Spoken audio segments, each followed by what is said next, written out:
All right, so we're going to be in John chapter 12, but I want to start in a unique way. So I want you to think of some in movies, famous scenes, famous characters, famous relationships where the guy was so devoted to the girl that he did something stupid to get her, or something that just cost him everything to get her, just something outrageous. Does anything come to mind? Say anything. Okay, speaking of say anything, let's go ahead and start the song. I did not plant that. You're welcome. Let's go ahead and play the song. Let's go. If you've not seen Say Anything, this is the scene that's happening. Go ahead and put the first picture up. This is a man who is sold out.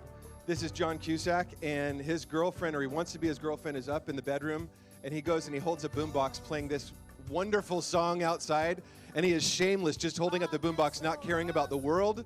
He's like, I just want the girl. I don't care if anybody sees me. This is crazy. That's John Cusack. Anyone, if you've seen Say Anything, raise your hand. So good. You just want me to keep playing this song, huh? Okay, we will. Next picture. Okay. The Notebook, which for some reason I hadn't seen until about a year and a half ago. It doesn't make any sense. I know. I don't get it. So Ryan Gosling's character ends up building a house because he told her he was going to build a house, and he spends all this time and money just in case she'll come back. He's giving everything up. We love him. Next. Okay. Rose. So Leonardo DiCaprio's character, Jack, literally gives up everything because he's like, you lay on the door.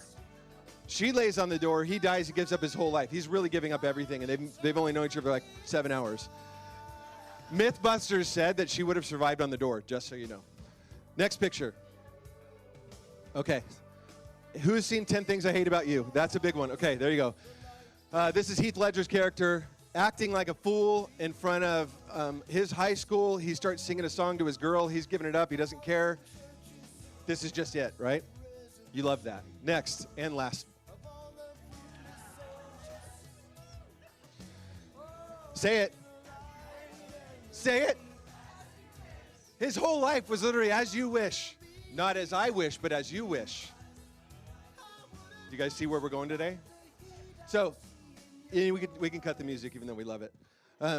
So Wesley, Carrie Ewell's character, literally is like, as you wish, and he goes on this whole plight to eventually be in her life, and the whole thing is just whatever you want.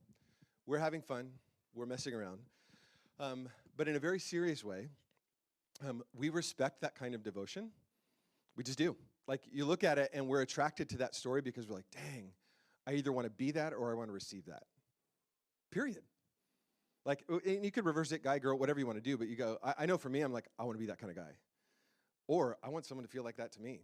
And that is a micro, small, dust wisp of air example, shadow example of what it's like with Christ. And I actually really mean that. So this idea of devotion, this idea of Jesus saying, those who lose their life will gain it. Like, this is just a silly example of the kind of thing we're talking about where I'm abandoned. I'm undignified. I don't care anymore. I just want to do what pleases him. And so we're going to talk about that today in a really specific way as far as, do we have the right information about him to head that direction? If we have the right information, like, how are we getting there? And so we're going to go to a dinner party. A really important dinner party that has to do with Lazarus, who we talked about last week. And then we're going to see an act of devotion like this that, like movie clips we all know, it was intended that we would remember this. We would remember what she did and go, oh, that scene. So, and then Mary, who's in this picture, might have gotten it from somebody else in the same way we just watched that. Okay, here we go. You ready? You ready? Okay, this is going to be awesome. Verse 1. 6 days before the Passover, Jesus came to Bethany, where Lazarus lived. By the way, I don't know why I have the handheld mic. Why didn't you guys could yell at me? I don't even know why I'm doing that. Let's turn this one on. Hey. I'm like, what? I don't have my hands. What am I doing? Because I want to talk like this. I don't know. I'm ready to roll. Let's do it. All right. Where Lazarus lived, who Jesus had raised from the dead. Okay. Very important. So they are at Bethany, and they're either at, forget the reasons why, they're either at a person's house named Simon the leper, great name, who's been healed of leprosy, or they're at Lazarus, Mary, and Martha's house. That's a brother and two sisters. Lazarus was raised from the grave, and John calls that a sign. And so if you haven't been around, if you're new to the Bible or new to this series, the book of John is one of the 4 biographies of Jesus. And in his book, when Jesus does a miracle, John refers to that as a sign. It's a miracle, it's a wonder, but he calls it a sign for a really specific reason. A sign, as we know it, and I think it's a good parallel, doesn't point to itself. It points to something beyond itself. So, for instance, if we're going to Fresno, and we're coming upon the Central Valley, and it says, "Welcome to Fresno," we know that that sign isn't Fresno, right? That's a sign that points like, hey, Fresno's outside of this sign. That's how John uses signs. And so he points out 7 specific ones, although he says there's enough to fill all the books in all the world. He points out 7 to give different aspects of Jesus' miracle working. And this last one, the 7th one, is Lazarus. And so that's why the first 11 chapters of John are often called the book of signs. It ends with Lazarus. This sign, what we're going to talk about, is people's orientation to that sign, to all the signs of Jesus, but specifically Lazarus in this chapter. So what we mean by that is, do they understand the sign? Do they have the right information about Jesus? If they do, what do they do with that? Make sense? So you can have the right information, but what do you do with that? Where are you going from that? In the same way, I can have a sign. I can go, okay, I'm going to Fresno. That sign says I'm going the right direction, but then I have a choice to go there, and then how do I go there? Do I go there quickly? Do I take side streets? Do I go straight there? Like, does that make sense? So like the sign, do you have the right information? Do you have the right GPS coordinates? And then how do you get there? So we're going to watch a bunch of people at this dinner party and how they react to the sign. All right. Let's see. Verse 2. Here a dinner party was given in Jesus' honor. Martha served while Lazarus was among those reclining at the table with him. If you will notice, this is the second time we see Mary and Martha, and they're doing the same thing again. Martha is serving, doesn't mean it's bad. But she's up serving. Even if they were at Simon the leper's house, she's kind of in charge, which feels important. Lazarus was among those reclining at the table. Just recognize how crazy this dinner party is. So if Simon the leper was there, and he had his own if he wasn't at this one, you've got someone who's healed of leprosy, someone who was dead a few days ago, and they're reclining at the table. Just take that in that actually happened. And why that mattered so much and why it caused such a stir. Of course it did. There's a guy who was dead who's now reclining at the table who's completely healthy. Not like kind of, completely healthy again. Whatever killed him is not even there anymore. So imagine him coming to the dinner party and Jesus going, "Hey, how you feeling?" Like, just think about all the things that must have happened. "I'm okay, a little tired." Like, what did he say? How every person wants to want to go up and like touch him. I would have gone like, jump around. Can you jump? Like, I don't know what I would have done. But he's there and he's alive. And so people have to react to that, which is really, really important. That's what starts happening. Verse 3. Then Mary took a pint of pure nard, which is expensive perfume. She poured it on Jesus' feet and wiped his feet with her hair. And the house was filled with the fragrance of the perfume. There is a great cost to what she's doing that we might miss if we just go through. Now remember, Scripture can speak for itself. So if you just went through this passage and you're like, man, it seems like she's doing this and she really loves him or likes him, you got it. But it might be more than that if you know the cost that is coming to her. So first of all, there's a cost to her kneeling down at his feet. That was the place of a servant, which is exactly what she's saying. But she's not a servant. But she's like, I am with him.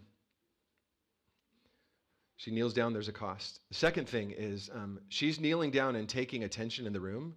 And a female, back then, that would have been inappropriate with a room full of men. So she's risking whatever that means, social, reputation, being scorned. Like she's risking that by doing that. Doesn't care, right? I'm holding my boombox up. I don't care. Next, that was a reference to Say Anything. Next, we have... she lets her hair down, which back then wasn't just like, oh, relaxed, it's inappropriate. We don't understand that context, but I read this week, one of the commentators said it's the equivalent of a woman hiking up her skirt all the way to the top of her legs at a really polite dinner party. So we don't understand that, just know that that's what was going on. So she lets her hair down. It means something in that context going, whoa. And it didn't mean there was any romantic stuff with Jesus. It just meant like, I don't care about the social norms. I'm using this to put perfume on him. I don't care. Next, the perfume itself. So it's expensive perfume. We find out later that it was a year's wages. That's how much it was worth. So we don't necessarily need to calculate what was the average salary back then or go, what's the average salary today? What's your yearly wage? What's your yearly? Would you give that up? What would it mean for you to give all of that money in a moment, breaking the perfume bottle and pouring on Jesus, whatever you make an entire year? That's what it would mean. That's a big deal. There's a big cost going on. So the first person that we see, what's their orientation to Jesus? Do they understand where they're going? Do they have the right GPS coordinates? And another way to talk about this, it's a super churchy way, is orthodoxy and orthopraxy. Orthodoxy is just a fancy word for right thinking. I got the right direction. Orthopraxy is like it sounds, it's right practice. I do something with that information that's correct. I go there, how do I get there? So right thinking, right practice. It seems like she's got both. It seems like does it seem like she knows who Jesus is? As much as she can, as much as anyone there, and we're going to talk about that, totally, as much as anyone in the New Testament, in my opinion. Next, does she have right action? Does she react appropriately? Does she go the right direction? Man, it seems like it. She's just doesn't care. It seems like she's embodying all the things Jesus wants for his followers, in that moment at least, right?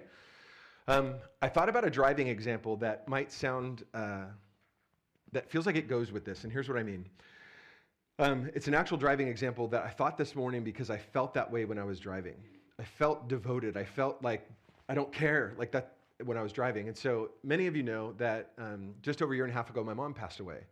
On the last week that she was alive, I was in upstate New York.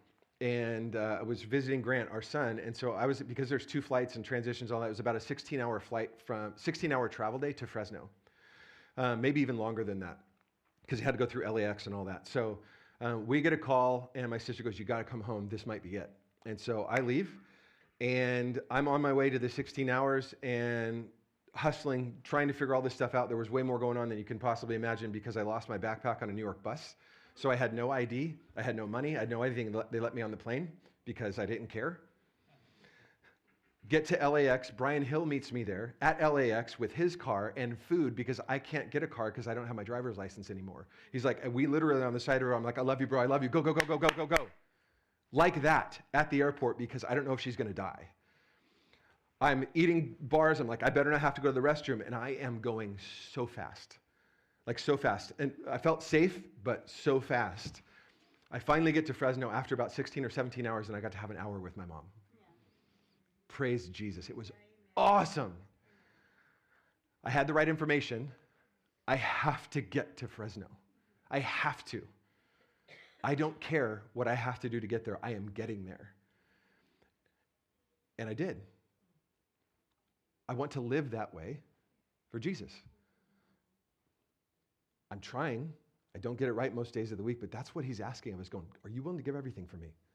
Can you be like Mary? Can you give it all up? Can you give like whatever people think?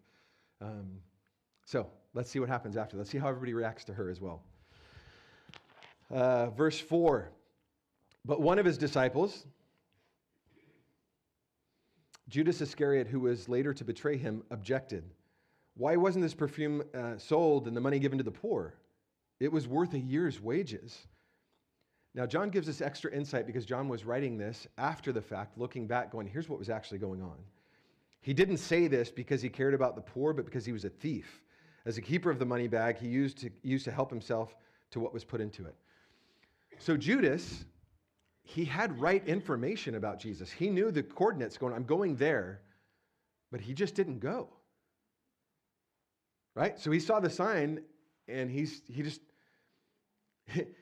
believes, but he does nothing with it. James talks about this saying, if you have faith and no action, your faith is dead. Even the demons had orthodoxy. Right.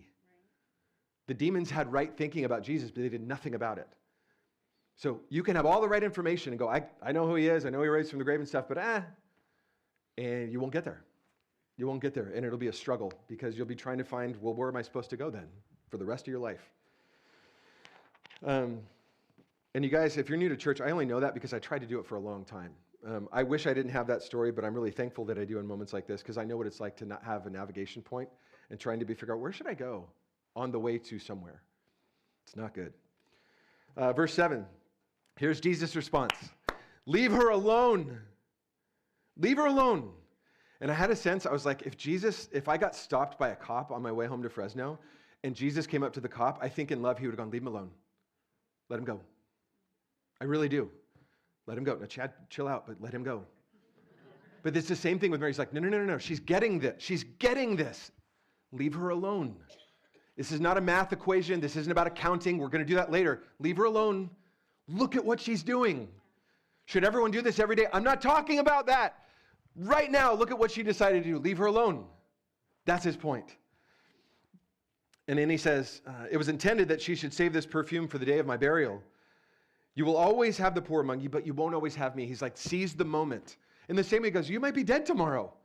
Go do something good for someone. You don't know if you're going to live. Now, the language apparently, the original language is a little bit confusing as to what Jesus meant by the burial. But either way, he's still going, this is more valuable in this moment than using this money for the poor right now. Clearly, God's heart, all over Scripture, you can't go 7 chapters without him talking about the poor. Period. Over the whole Bible. So it's not that he doesn't care about the poor. He's highlighting this moment of going, you will have money, you will have provision, all the days, all the hours left in this day to care for the poor, but look, that's his point. Good? All right. Helpful quote. Asking about what if we were in the room. Are you with shameless Mary, worshiping Jesus with everything she's got, risking the wrath of her sister who's doing all the hard work? The anger of the men perhaps don't quite trust their own feelings when a woman lets down her hair in public, and the sneer of the person who knows the price of everything and the value of nothing. So who are we? The passage causes us to look and put ourselves in the room. That's the beauty of the narrative of John, is like he's telling a story. He's taking you into the room. You can smell the perfume. You can see what's going on. You can see Judas' face. You can see Jesus going, no, like he's doing that on purpose, because John was there. It's like, this is how it went down. All right, verse 9. Now let's talk about the crowd. What's their GPS coordinate? How are they interpreting the sign, and how are they getting there? Are they getting there?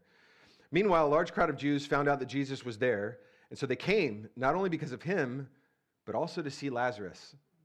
Of course they did. Whom Jesus had raised from the dead. So the chief priests made plans to kill Lazarus as well.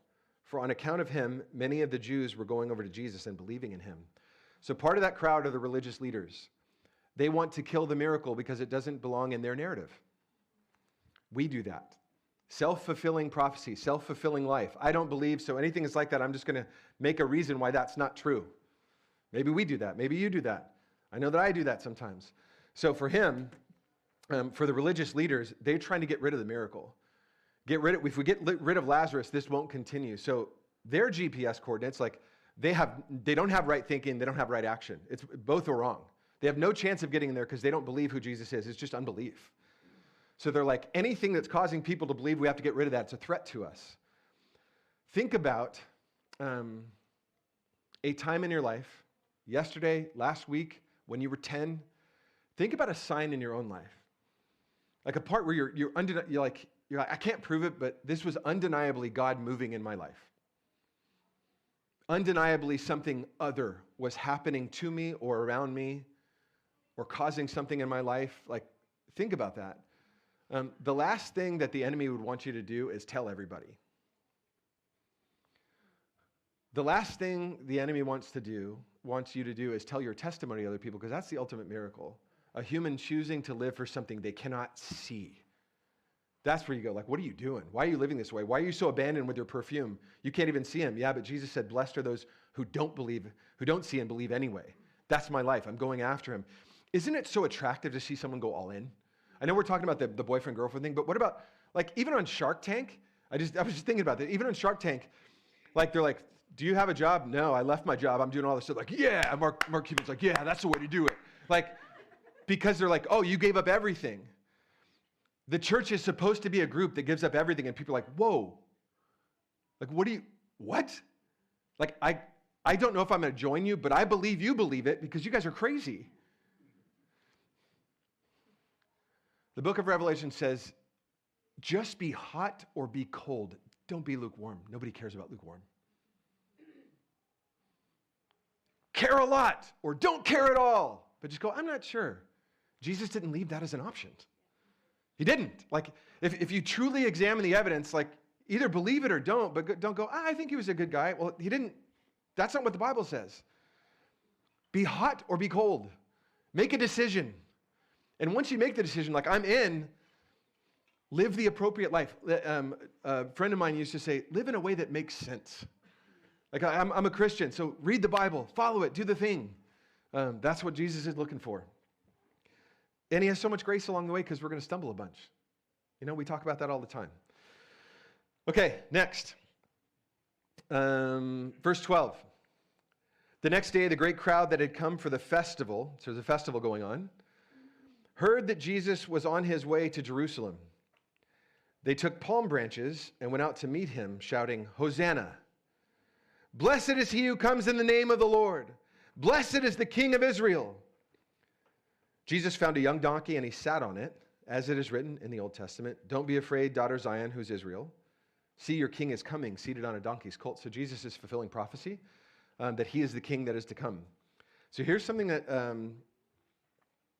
is interesting.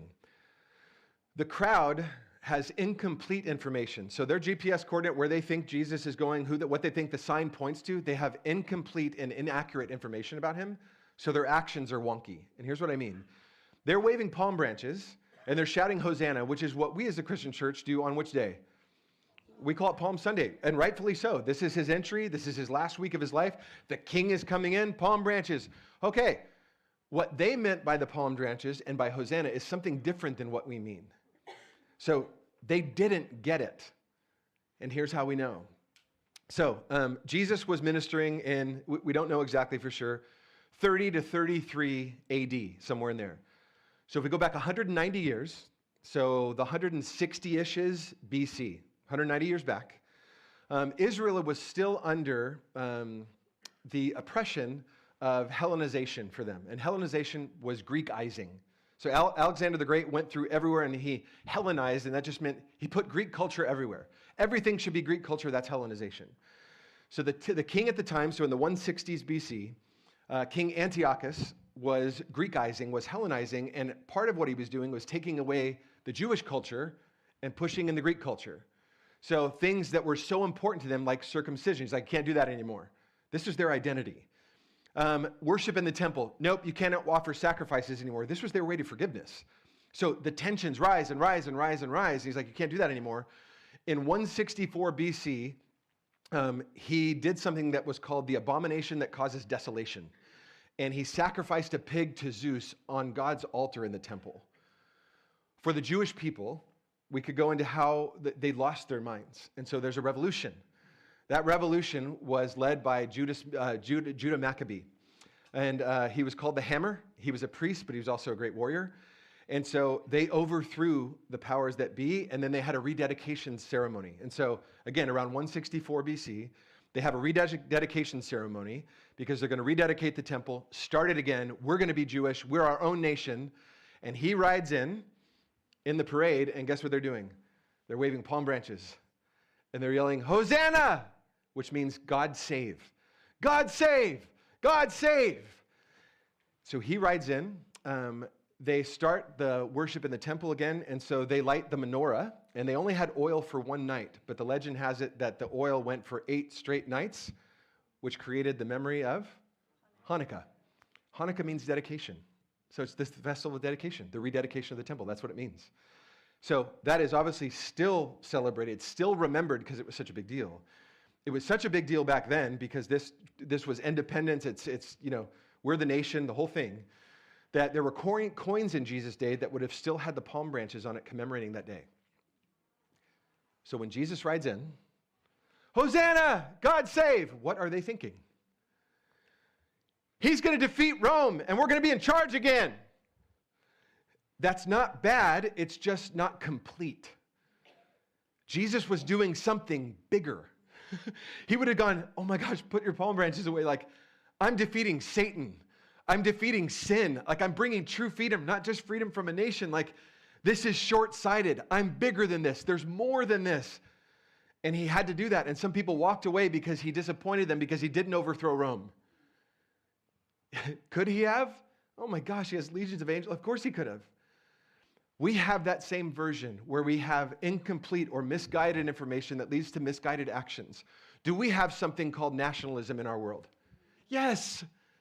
It doesn't mean the people are bad. It doesn't mean it just means it's misguided. We have something that's called Christian nationalism. I am telling you, if you are someone who believes that God's priority is making America better than all the other nations, that's short-sighted, and he's bigger than that. Period. Does he love the United States? Yes. Does he love Australia and Belgium? Yes. They're all his kids. Does that mean I can't love the United States and root for them in the Olympics? No, of course I root for the United States in the Olympics. But if I think his priority is the United States, let's go, that's too mixed with priorities. And I think he would go, hey, take the palm branch down for a second. Like, maybe it's your upbringing. Maybe it's the church experiences you've had. And there's no shame in it. I just want you to know there's more for you. You serve and can serve a God who's much bigger than caring about which nation is the best, period. And so he wanted to correct their misguided stuff too. So what was their direction? Where was that pointing him? In a direction that was kind of wonky, and he would want to correct that, and he did, and he tried. All right, next. Okay, now the disciples. What is their GPS location? Where are they going? At first, his disciples didn't understand all this. Only after Jesus was glorified did they realize that these things that had been written about him and these things that had been done to him. So his disciples understood who Jesus was, and they were on a journey to understanding it more. So they had to have course correction along the way. Their hearts were in a good place, and Jesus can work with that. Just remember, the disciples, they're always like, why did he do that with bread? And Jesus walks on water and calms the storm, like, who is this? And he goes, I told you who I was. So they're always, Satan, get behind me, to Peter. So they're always needing course correction, but in general, they're like, do we understand who Jesus is? As much as we can, and we're stumbling getting there, but he's working with us. That's a great place to be. My heart's in the right place. I don't totally get it, but I'm trying. He's like, you're my 12. Let's go. He did not require his 12 to get it perfectly. He just didn't, because they all made mistakes. So that's the disciples. Lastly, another part of the crowd. Verse 17. Now the crowd that was with him when he called Lazarus from the tomb and raised him from the dead continued to spread the word. Many people, because they had heard that he had performed the signs, went out to meet him. So the Pharisees said to one another, see, this is getting us nowhere. Look, now the whole world's gone after him. That crowd might have had this much information. It's the kind of people that said, he raised Lazarus from the dead, we should go and see him. That actually could be really pure in direction and intent. Meaning, do I have to have all the information about Fresno to go there? No, I just want to go there. Do I have to have all the information about Jesus to follow him? No, I just heard that he's good, and when I'm in church, it makes me feel good. I'm in. That is a pure following. That's actually a mature following. So you do not have to have all the information about where you're going about Jesus to follow him well and get there well and be devoted to him. It's relative to your life. Does that make sense? That should bring freedom into the room going, oh my gosh, like some of the best evangelists in the world are people who are like a baby viper that they can't control their venom. And they're like, I don't even know what I'm doing, but Jesus is the way. And people are like, oh my gosh, what? Well, let me hear more about your testimony. Why are you acting crazy now? Why are you so loving? I see that you've changed. You're not drinking anymore. Like some of the best evangelists in the world don't have all the information. And that's what's happening here. You guys good? All right, let's talk about three things. Mary's devotion, Jesus' devotion, and our devotion. So Mary's devotion, I want to talk about what she did. Would the moment have read differently? Would it have presented differently if she used a towel instead of her hair? Everyone say yes. It doesn't mean that it was like, oh, then it wouldn't have been good at all. No, it's just different. Right? Okay. Would it have been different if Mary stood up instead of kneeled down? Everybody? Yes. Does it mean she couldn't have worshiped him or done the anointing thing on his head? Because it was usually on somebody's head, by the way. Could she have done that? Yeah, and it would have been beautiful. Did it mean something different because she kneeled down? Yep. Did it mean something that she was in a room full of men and not by herself with Jesus, or not just she and Martha and Jesus? Does that mean something? Yep. There's a cost to her that's tangible. You're like, geez, the boombox, she's holding it up. She doesn't care. It mattered. Does it matter that it was an alabaster jar of a year's worth of perfume instead of olive oil. You better believe it. And that's why you should give to Home Base. I can't help it. If you're new to church, I'm just messing around, but you should. All right. All of that mattered. So here's the deal. Mary seems to get it more than everybody else. And this is common in the New Testament for women. Does that mean women are better? I don't know. It just means that they rarely have to be, They rarely have to be corrected in the New Testament. And if they're corrected, it's minor adjustments, period. We look at Mary and we're like, does she have it perfectly? No, but she also seems to know something about his burial. Like, do we know that she knew, he's going to die and raise from it? It doesn't seem like it, but she's anointing him for burial in a way that everybody else is like, what? She is on it in a way that is exemplary, is a movie clip. You go, keep showing that. Keep showing the boombox thing because everyone knows what that means. That's her in this moment. Let's put up the quote by Morgan. Here's a man saying about Mary.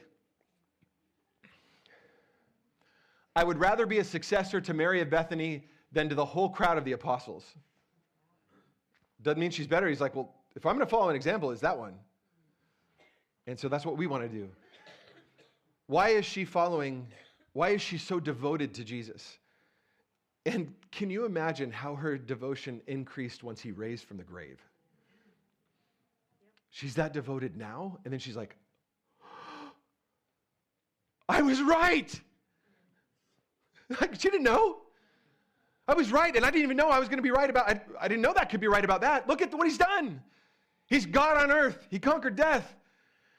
For us, there is no sign of the 7, of the millions or whatever, that is any different, that is any better, any greater, any broad, wide, deep than Jesus raising from the grave. That is the ultimate sign. That's the ultimate miracle, the wonder, the sign. And it doesn't point to just the fact, though it does, he can raise from the grave. It points to the fact that he's conquered death for humans. Like, hey, I unlocked the keys. Everybody follow me into eternal life. Like, everything he said is true because he raised from the grave. So it points forward to eternity, and it points back to everything he said. So it's not just about the resurrection moment. Everything I said was true, and everything I said about the future is going to come true because of this sign. React accordingly. And so we give him everything. We are devoted because of how he's devoted to us. Jesus didn't just talk about love. Romans 5 says he demonstrated his love. So it wasn't just lip service. I hope you guys make it down there. I'm going to come down there and show you what love looks like. I'm going to give everything, my reputation, my finances. Jesus had no place to live. I'm going to be misunderstood. I'm going to be hated. I'm going to be physically killed. I gave up everything to show you how much I love you. If you go live like that, people will wonder about the person you love. You hold up a boombox in the front yard and people are like, who are you doing that to? That's what our witness is. It's not the right answers, it's the right action. We have to have the right answers to get started, but people aren't persuaded by the right answers usually. They want to see somebody who's committed and sold out and who's hot and cold, like I'm gnarly for this. It could be old man syndrome, but I care less about what people think than I ever have. I know that goes with old age, like it's the old guy sitting on his porch. I know that. But it also goes with my faith. He keeps proving to me that he is who he says he is, and I care less and less about people's opinion about my Christianity and that I'm a pastor. By the way, that's not a great thing anymore. It used to be. You're a pastor. Oh, that's good for you. Is that full time? So, great questions. But I just care less about all that, and I just want to go, can I just tell you my testimony? Can I do that? All right, our devotion. Our devotion is not limited to the kind of scene that Mary's in. Our devotion is what we're trying to practice. Our devotion plays out hour a day, one step a week, one group, one justice cause, discipleship. Like, our lives are worship. But because Mary is in a very specific devotional moment, I want to talk about us in that context. This isn't the most important, but it's part of it. Got it? Yeah? Good? Okay. When we have devotional time with Jesus, when we're on our own reading, we're on our own praying, when we have devotional time in a group, when we're at church singing, at church praying, that is a place where we can express our relationship to Jesus in really specific ways. Being more expressive doesn't mean that you love Jesus more. I want to be really clear. If you see someone with their hands up and they're dancing around and they're singing at the top of their lungs, that does not mean that they know him more than you or that they're more devoted than you. Ever. What I want to talk about, though, is us taking steps of uncomfortability and getting rid of some of our dignity in our own way relative to our own faith and our own comfortabilities. Does that make sense? Relative to you, what's a stretch? That's it. Relative to you, what's a stretch in your one step? Relative to you, what's a stretch? For some people, the greatest courage and stretch that they have exhibited is them getting into a life group because it terrifies them. For some of you, that wasn't a big deal. So you go, oh, you've been in a life group for 5 years. You must be more mature. It doesn't mean that at all. So I want to talk about the stretch that Jesus gives us. You guys know what I'm talking about? So a couple times that's happened in my life, specific to the kind of the devotional time that I remember. I was a new Christian, and Rock Harbor was kind of an expressive worship place where there was loud music and people were singing loud and some were raising their hands and stuff. It was beautiful. I just wasn't used to it, and so it was a lot for me to sing at first. First of all, because I can't sing, and I felt nervous that someone was going to hear me. So when I first started singing, it was a stretch for me. I was like, I feel embarrassed. Like, I don't do this kind of thing. I just feel embarrassed. Do guys do this? Do manly men do this? I really didn't know. I don't think my dad would have done it. And he was like a real manly man, like, I don't think he would have done it. So I'm like, is this kind of girly if I sing? I really thought that. And then you look at David and you're like, okay. I remember the first time I closed my eyes in worship. And these are not progressions like, and then I got better, and then I got better. I'm not doing that. The first time I closed my eyes in worship, I felt so uncomfortable, but I did it because I really wanted to. Like my heart was like, I just want to sing. I just want to concentrate on you, so I'm going to do it. And I was like this, and I was like, I don't know. I didn't know. And I was so happy about it. I told Jen afterwards, I closed my eyes during worship. She's like, great. And she wasn't mean. She's like, that's good. Good job. These are things we do to express ourselves in normal life that become difficult in a church setting or in a devotional setting. I know that. Raising your hands, and I'm not going to say, I do not believe that church should be like the Super Bowl and everybody's cheering the whole time. I think I don't think that's a fair example.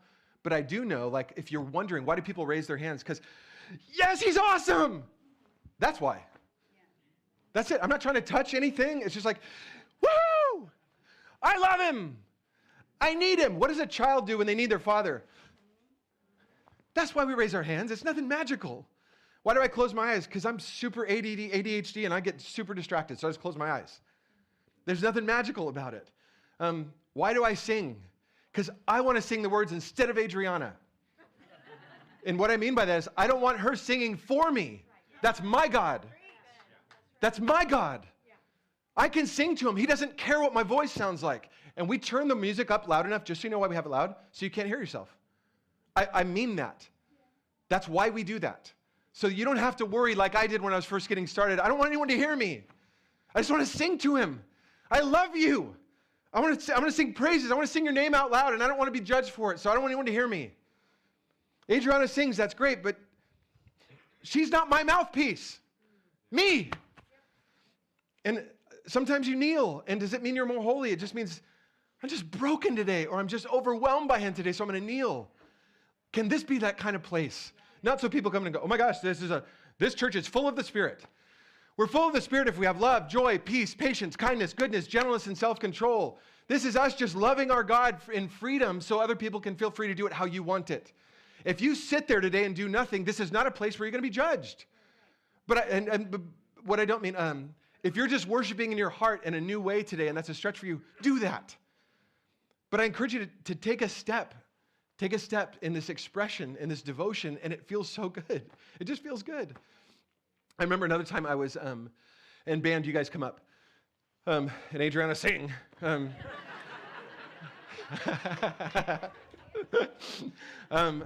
was in my upstairs bedroom, and nobody was home, and worship music was playing.